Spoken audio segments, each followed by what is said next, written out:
तो आज 4 जुलाई है, 4 जुलाई 4 जुलाई 1902 को आज ही के दिन स्वामी विवेकानंद जी ने महासमाधि ले ली थी। तो हमारे यहाँ रामकृष्ण विवेकानंद भावधारा में ये परंपरा है कि हम लोग पुण्यतिथि नहीं मनाते हैं। श्री रामकृष्ण माँ शारदा देवी, स्वामी विवेकानंद, अन्य गुरु भाइयों की पुण्यतिथि नहीं मनाते हैं, क्योंकि हम ये मानते हैं कि वे लोग अभी भी हैं, केवल उनके भौतिक शरीर को उन्होंने त्याग किया है और इसीलिए पुण्यतिथि नहीं मनाते। पर आज के दिन स्वामी विवेकानंद जी ने महासमाधि ली थी 4 जुलाई 1902 को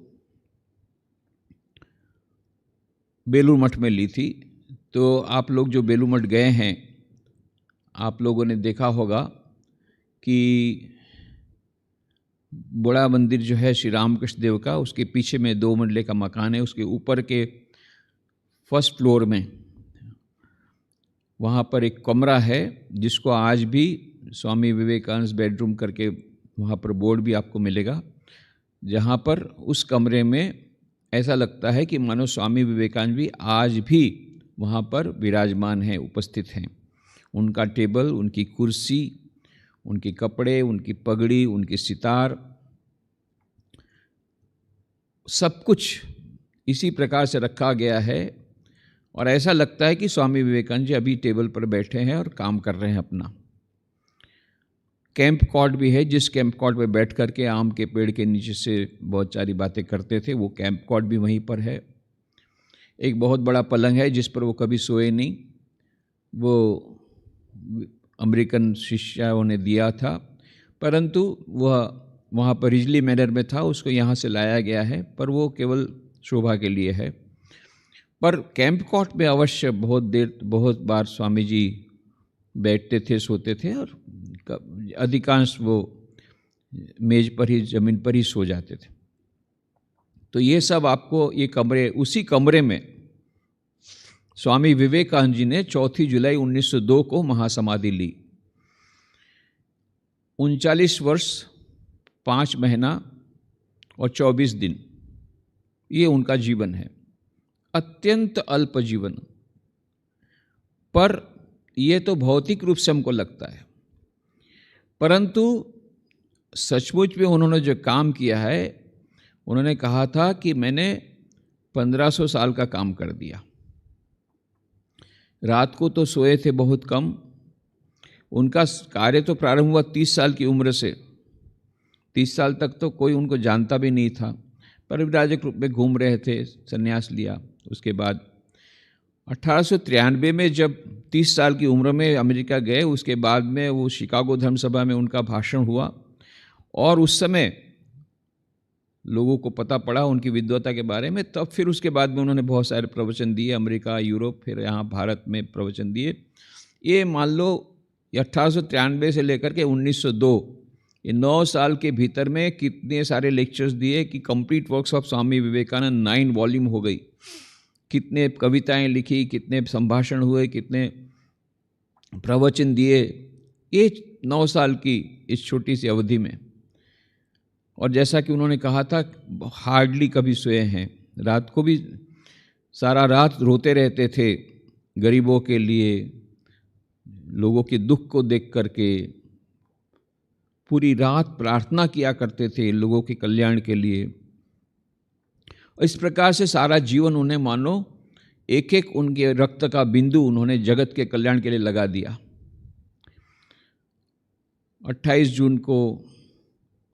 28 मार्च को मिस मैकलाउड के साथ बात हो रही थी, उनकी शिष्या के साथ। उस समय उन्होंने कहा था, I will not live to see 40, मैं 40 साल तक जिंदा नहीं रहूँगा। ये बात तो उन्होंने कई बार पहले भी कही थी कि 40 साल की उम्र में क्रॉस नहीं करूँगा, 40 के पहले ही मैं चला जाऊँगा। तो मिस मैकलाउड ने पूछा कि क्यों इतना जल्दी आप चले जाना चाहते हैं? भगवान बुद्ध का तो 40 के बाद ही काम शुरू हुआ, 40 से लेकर 80 साल की उम्र के बीच में ही तो उनका मुख्य काम हुआ है। तो उन्होंने कहा, मैंने मेरा काम कर दिया है, I have already given the message that I wanted to give, now it is for me the time to pack off. उन्होंने कहा कि मेरा तो जो कुछ मेरे को संदेश देने का था, मेरा काम मैंने कर लिया, पहले ही कर डाला है और इस प्रकार से मैं तैयार बैठा हूँ।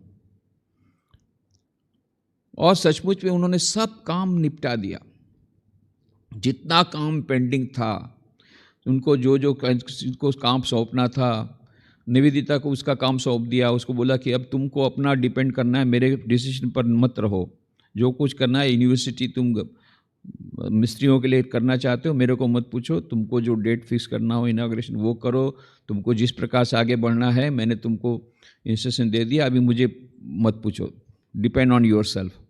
इधर स्वामी ब्रह्मानंद जी महाराज गुरु भाइयों को भी बोल दिया कैसे क्या करना है। और पिछले 1 साल से ही उन्होंने अपने मन को तैयार किया था, सब अपना काम सबको सौंप दे करके ये किया था।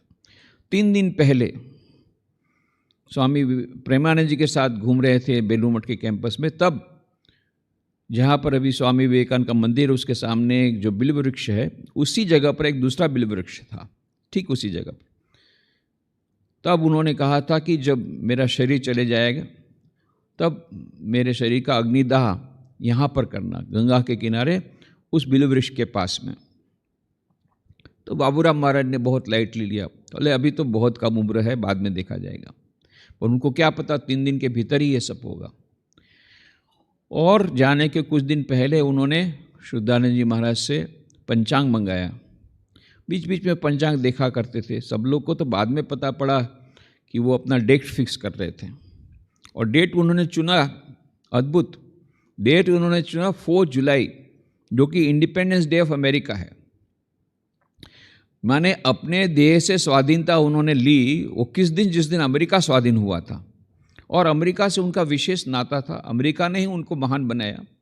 यहाँ पर तो जैसा कल बताया खाने को नहीं मिलता था, परिवार रूप में घूम रहे थे, कोई उनको जानता भी नहीं था, अननोन मॉन्क थे, कभी 3 दिन कभी 5 दिन तक बिना खाए पी रहे। पर वहाँ अमेरिका ने उनको महान बनाया। वो शिकागो धर्म सभा में जब उन्होंने अपने ऐतिहासिक भाषण दिया तब जा कर के वो पॉपुलर हुए, उसके बाद में उनका रिकॉग्निशन मिला। और 100 ग्रेट बिल्डर्स ऑफ अमेरिका में भी उनका नाम है। बहुत पहले पब्लिकेशन डिपार्टमेंट से किताब निकाली गई थी 100 बिल्डर्स ऑफ इंडिया, उसमें नाम नहीं था, पता नहीं अभी लेटेस्ट में है कि नहीं, पर उस समय बहुत साल पहले मैंने देखा उसमें स्वामी जी का नाम नहीं है। American builders of modern America में है स्वामी विवेकानंद का नाम। ये हमारी ये विडंबना है, इस सो कॉल्ड हमारी सीडो सेकुलरिज्म कि कोई भी रिलीजियस लीडर का नाम नहीं होना चाहिए उसमें। हालांकि वो तो रिलीजियस लीडर नहीं थे, उन्होंने तो कितने लोगों को, क्रांतिकारियों को, कितने देशभक्तों को, गांधी जी, महात्मा गांधी, सुभाष चंद्र बोस, डॉक्टर राधा कृष्णन, पंडित जवाहरलाल नेहरू, चक्रवर्ती राजगोपालाचार्य, श्री अरविंद, इन सब को प्रेरित किया था देश की सेवा के लिए, देश की स्वाधीनता के लिए। ये सब हमारा देश भूल गया, जो उनका कंट्रीब्यूशन भूल गया। ये विचित्र बात है, पर अमेरिका ने याद रखा। तो जो भी हो, अमेरिका से उनका एक विशेष नाता था। ऐसा अद्भुत संयोग था कि 1898 में 4 जुलाई को स्वामी विवेकानंद जी कश्मीर में थे। उस समय कुछ अमेरिकन शिष्यों के साथ थे। तो उस समय अमेरिकन शिष्यों को उन्होंने एक सुबह के नाश्ते के टेबल में एक सरप्राइज गिफ्ट दिया। वो सरप्राइज गिफ्ट क्या था? सरप्राइज गिफ्ट था, उन्होंने एक पोएम लिखा उस दिन, टू द 4th of जुलाई, जिसमें कि अमेरिका के बारे में है। Behold the dark cloud melts away that gathered thick at night and hung so like a gloomy pall above the earth, before thy magic touch the world awakes, the birds in chorus sing. ऐसा करके last में है, move on O lord in thy resistless path, till thy high noon overspreads the world, till every land reflects thy light, till man and women with uplifted head beholds their shackles broken and know in springing joy their life renewed। ये छोटी सी कविता है, मैंने पहला और last stanza ही पढ़ा है। उसका हिंदी अनुवाद भी बहुत सुंदर सुमित्रानंद पंत ने किया है। 4 जुलाई के प्रति, यह देखो वे घने बादल छट रहे हैं जिन्होंने रात को धरती को अशुभ छाया से ढक लिया था, किंतु तुम्हारा चमत्कार पूर्ण स्पर्श पाते ही विश्व जाग रहा है। पक्षियों ने सहगान गाए हैं, फूल ने तारों की भांति चमकते ओस कणों का मुकुट पहनकर झुमझुम कर तुम्हारा सुंदर स्वागत किया है। लास्ट में, ओ देवता निर्बाध बढ़ो अपने पथ पर, तब तक जब तक ये सूर्य आकाश के मध्य में न आ जाए, जब तक तुम्हारा आलोक विश्व में प्रत्येक देश में प्रतिफलित न हो, जब तक नारी और पुरुष सभी उन्नत मस्तक होकर यह नहीं देखें कि उनकी जंजीरें टूट गई और नवीन सुखों के वसंत में उन्हें नवजीवन मिला। बहुत सुंदर उन्होंने ये कविता लिख करके अपने नाश्ते के टेबल पर, ब्रेकफास्ट टेबल पर अपने अमेरिकन शिष्यों को यह सरप्राइज गिफ्ट दिया। तो इस प्रकार से हम देखते हैं कि स्वामी विवेकानंद जी ने 4 जुलाई चुना जानबूझ करके, और उसके पहले सब काम समाप्त कर दिया। 5,000 रुपया उन्होंने बेलूर मठ से लिया था, उधार लिया था कोर्ट के केस के लिए। वो भी उन्होंने अपनी किताबें कुछ छपाई थी राजयोग वगैरह, उसमें से जो भी पैसा मिला, रॉयल्टी मिली, सब मिल करके एकदम निश्चिंत होकर के पूरे गए। उनकी बहुत चिंता थी कि मैंने बेलूर मठ से यह रुपया लिया है, उधार लिया है, उसको उन्होंने जब तक वापस नहीं दे रहे थे, उनके मन में अशांति थी कि नहीं, ये मेरे लिए उचित नहीं हुआ। पर उस समय कोर्ट का केस ही इस डेलिकेट स्टेज पर था कि उनको फीस के लिए रुपया नहीं था, और हालत तो बहुत ख़राब थी। उनकी माँ, विधवा माँ, बहुत परेशान थी। छोटी बहन की आत्महत्या हो गई, दूसरी छोटी बहन का भी पता नहीं, और छोटा भाई जो महेंद्रनाथ दत्त, वो तो 15 साल से कहाँ गया, माँ को पत्र भी नहीं लिखा एक भी, और सबसे छोटा रिवोल्यूशन हो गया, जेल में है। तो कौन माँ को संभालेगा? तब उन्होंने वो रुपया लिया था बेलूर मठ से, वो रुपया भी उन्होंने वापस कर दिया। बाद में 28 जून को उसकी चाची उनके पास गिगड़ते आई, क्योंकि उनके पास अभी पैसा नहीं था। चाची को भी 6,000 रुपया फिर से ज़्यादा करके दिया, और पार्टनर लोगों के साथ था, वो पूरा कोर्ट का केस भी समाप्त कर दिया। 28 जून को एकदम निश्चिंत होकर के बहुत आराम से स्वामी विवेकानंद गए।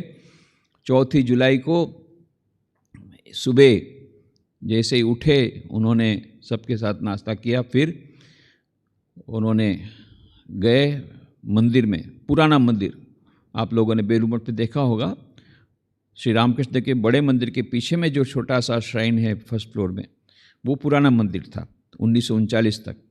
उस मंदिर में गए और प्रेमानंद जी महाराज को बोला। नॉर्मली वो पूजा गृह में बैठ के ध्यान करते थे। उस दिन उन्होंने कहा नहीं, मैं पूजा गृह के बाजू में जो शयन घर है, जहाँ अभी महापुरुष महाराज का फोटो रखा है, वो शयन घर था ठाकुर, वहाँ जाकर के बैठे, खिड़की दरवाजे सब बंद कर दिए, 3 घंटे तक ध्यान किया।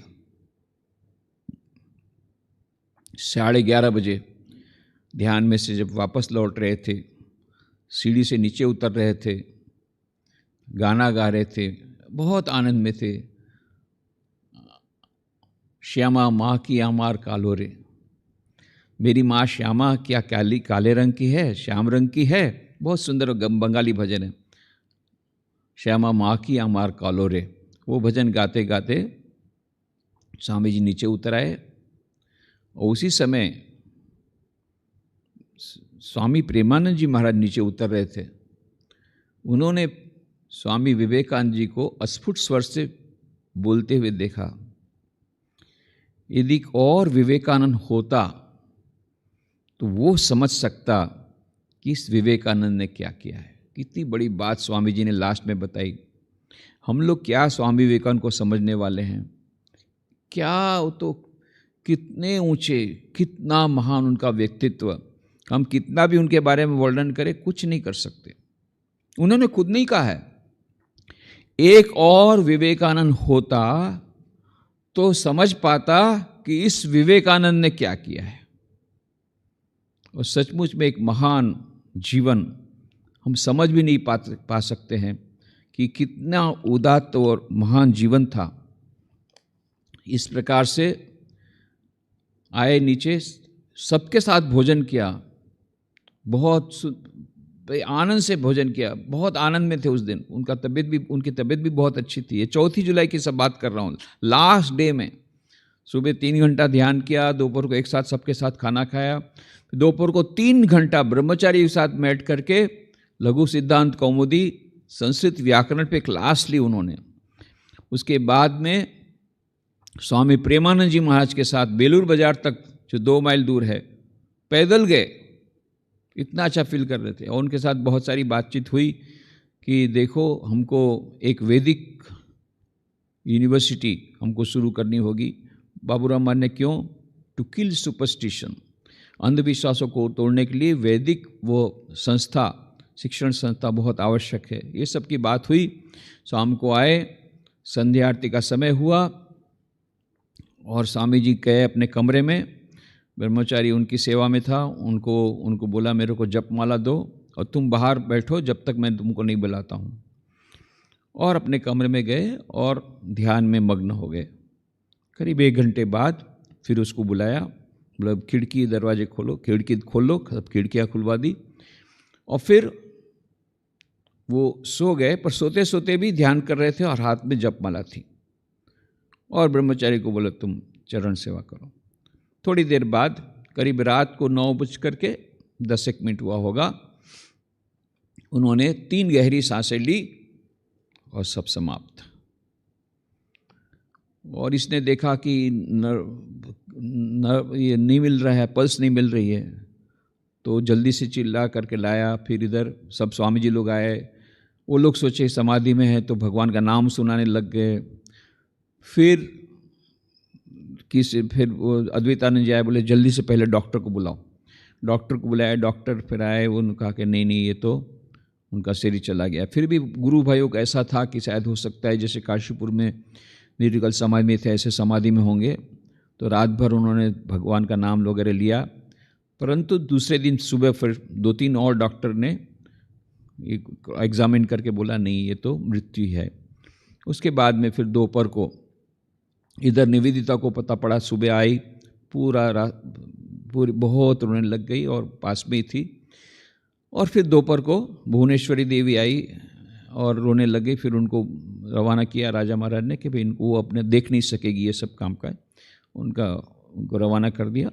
और फिर ये कॉट पर उनको सजाया गया, उनके देह को, और नए कपड़े पहनाए गए जैसा होता है। आरती की गई और फिर वहाँ से ले गए उस बिल्व वृक्ष के नीचे जहाँ स्वामी जी ने बोला था इस जगह पर अग्निदाह करना, वही उसी जगह पर अग्नि संस्कार किया गया।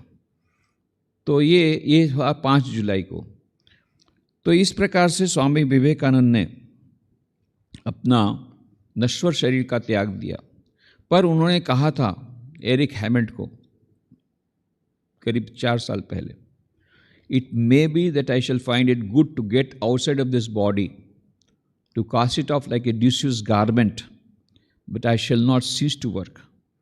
I shall inspire men everywhere until the world shall know that it is one with God.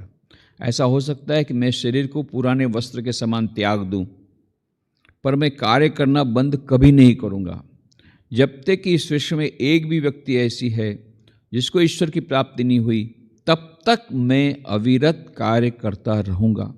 ये उनके खुद के शब्द हैं। 1897 में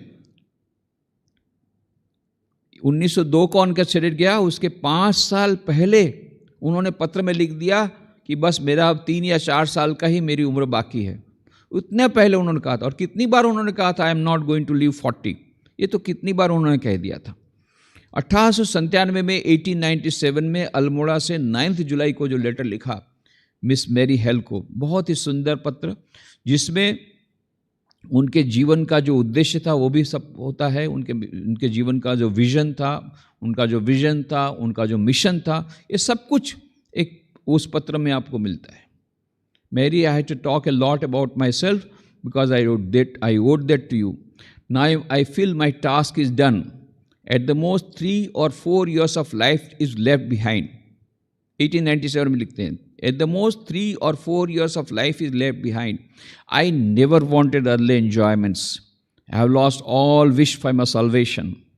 I must see my machine in strong working order, and knowing for certain that I have put in a lever for the good of humanity, which no power can yet drive back, at least in India, I will sleep without caring what will be next.